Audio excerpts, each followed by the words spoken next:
देखिए, मैं सबसे पहले रेखा गुप्ता जी को बधाई देती हूँ और शुभकामनाएं देती हूँ। जब रेखा गुप्ता जी का नाम अनाउंस किया गया तो मैं सीधा 30 साल पीछे चली गई। 2025 में हैं अभी हम, और 1995 30 साल पीछे गई। तब हमारे पास मोबाइल नहीं हुआ करते थे।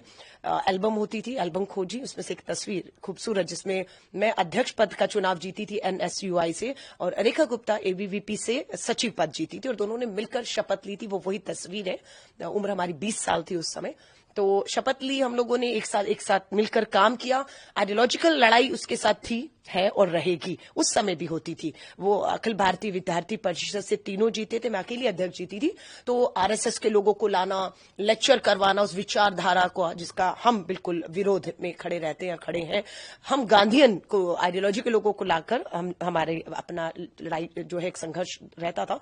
लेकिन मुद्दों पर जब बात आती थी तो रेखा और मैं एक अंडरस्टैंडिंग होती थी कि दिल्ली के मुख्यमंत्री मदन लाल खुराना जी हैं और देश के प्रधानमंत्री कांग्रेस से PV नरसिम्हा राव जी थे, तो सेंट्रल यूनिवर्सिटी है तो मिलकर करते हैं। तो हमने मिलकर काम भी किए।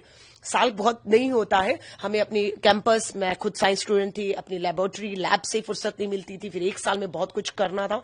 लेकिन ये कि हम कर पाए। रेखा उस समय भी बहुत एग्रेसिव थी, क्योंकि वही RSS ABVP वाला एग्रेशन जो हमने पार्षद के तौर पर, उनका एक वीडियो मेरे सामने सुबह आया, क्योंकि वो जब पार्षद रही तो मैं कभी पार्षद नहीं रही, तो एक हाउस में हमें बैठने का मौका दोबारा नहीं मिला।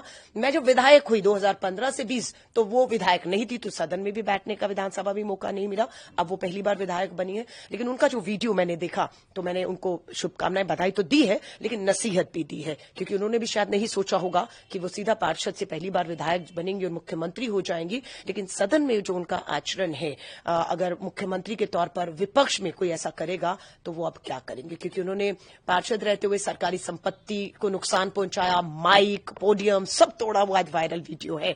सो मैंने उनको नसीहत दी है कि अब ये जो चीजें आपका पीछा नहीं छोड़ेंगी। चैलेंज अंदर और बाहर दोनों रहेगा।